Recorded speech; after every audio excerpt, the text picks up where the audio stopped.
du parc, il y a un réseau d'éco-jardiniers qui a été créé et qui permet à la fois de se rencontrer entre jardiniers qui ont les mêmes pratiques, de se donner des trucs, des astuces pour lutter par exemple contre certains ravageurs. Ça permet de mobiliser toutes les personnes qui ont un jardin ou même quelquefois rien qu'un petit bout de terrasse, hein, de leur montrer, de leur dire quand il y a une demande, ben oui, vous pouvez faire ça, vous pouvez jardiner sans utiliser de produits, sans même arroser, en mulchant vos plantes. Comme on a en plus une plaque d'éco-jardinier à notre porte, de mobiliser les autres habitants, nos voisins.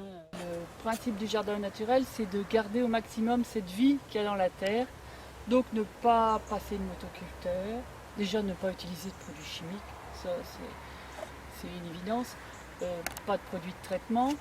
Et au niveau du travail du sol, c'est très important de garder toujours un sol couvert. On travaille le sol avec cet engin, ça s'appelle une grelinette, vous voyez, que l'on passe comme ça dans le sol et on remue la terre. Ça arrive hein, qu'on ait de l'oïdium, qu'on ait une invasion de pucerons au niveau des plantes, du potager ou même au niveau du jardin paysager.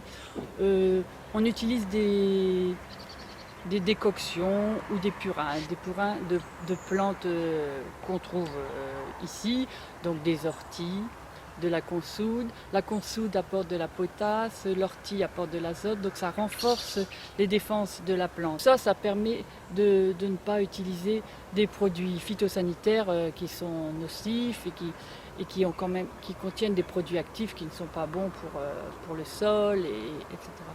On a fabriqué cette année un gîte à insectes. J'ai des hannetons, j'en avais plus. J'ai un scarabée rhinocéros, j'ai trouvé ça une fois dans mon compost. Et c'est magnifique, c'est gros comme ça. Hein. Enfin, j'ai des tas d'insectes. Le fait de revoir tel ou tel insecte que vous n'aviez pas vu depuis des années, quand vous voyez ça dans votre jardin, c'est super. Dans notre démarche, si vous voulez, on essaye de faire un petit peu notre part, un petit peu comme dit Pierre Rabhi, sa part de colibri pour sauver, enfin, je ne sais pas si on la sauvera, mais enfin pour sauver la planète, ou au moins préserver le peu qu'on a.